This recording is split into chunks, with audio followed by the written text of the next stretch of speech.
Welcome to Movie Reedviews with Cody Reed.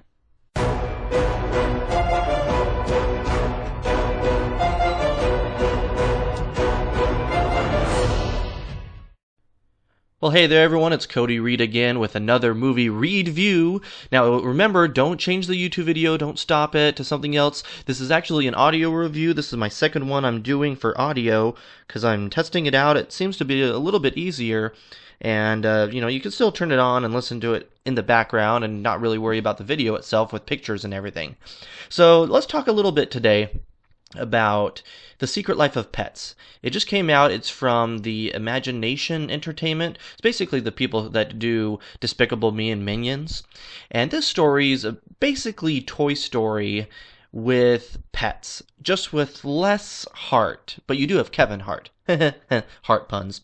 So, you have a dog named Max who loves his owner. It's basically the Woody of this scenario. And then the owner gets a new dog named Duke, who's this big fluffy dog, basically looks like Chewbacca in dog form, or the Snuffleupagus, whatever that is from Sesame Street. There's a big brown woolly dog.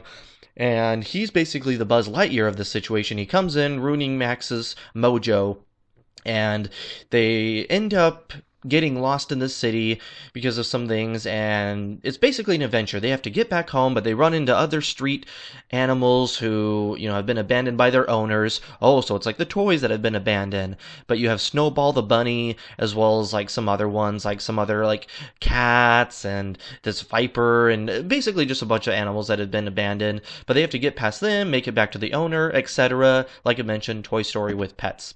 So it is a lot like Toy Story, and the pets' attitudes, I will give the movie that, is that they represented the pets' attitudes pretty well. Just the ways that the dogs would get, scared, or, how each dog would act, like the Chihuahua would just be this, frightened little, just shivering dog the whole time, or these, bigger dogs would be confident, or then you had maybe it was like a basset hound. I can't remember the ones that have the eyes that droop, and so you show that in the movie, and it was just funny because that's the older dog.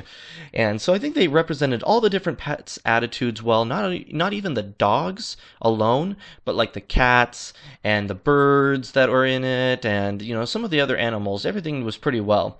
They also did a really good job with the New York City layout because, I went to New York a few months ago, in April, and so as I'm looking at this through the movie, I'm like, oh yeah, there's Central Park, there's some of the buildings, the layout, where things are at, and they did their research. They did their research as far as the city goes and the pets.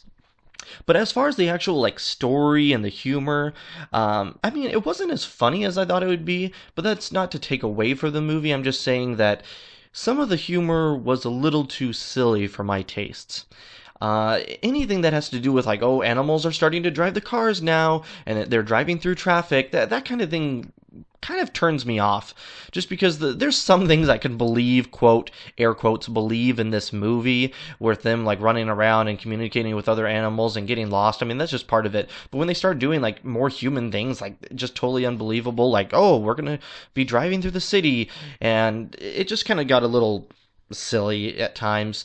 But there is some heart in the movie. There's some humor that each land, and I just wish that some of that humor would have appealed more to parents or adults.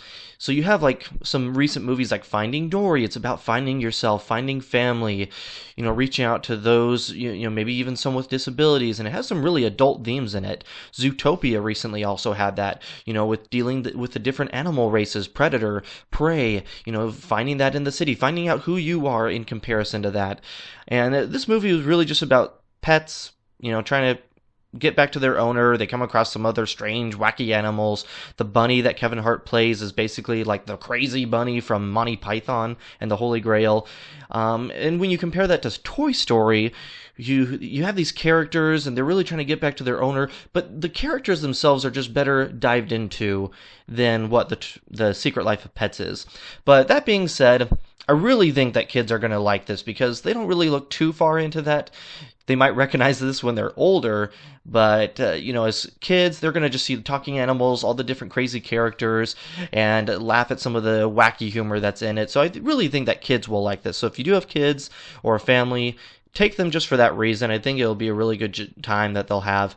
But yeah, that's pretty much it for me. I'm going to give it 3 out of 5 stars. Everything that I just said, some of the wackiness and humor kind of threw me off a little bit. It wasn't like really my favorite animated movie of the year, but it's decent, had some humor set, had some heart. So yeah, I'd love to know what you think. Drop some comments in the YouTube video below, even though this is an audio version. Who cares? It's on YouTube. So yeah, I'm pretty much done with that for today. Drop some comments down below. I'm really looking forward to see some new movies coming out soon, Star Trek Beyond and Lights Out, so look for some of those reviews. And yeah, make sure to subscribe to my YouTube channel, and I'll see you next time.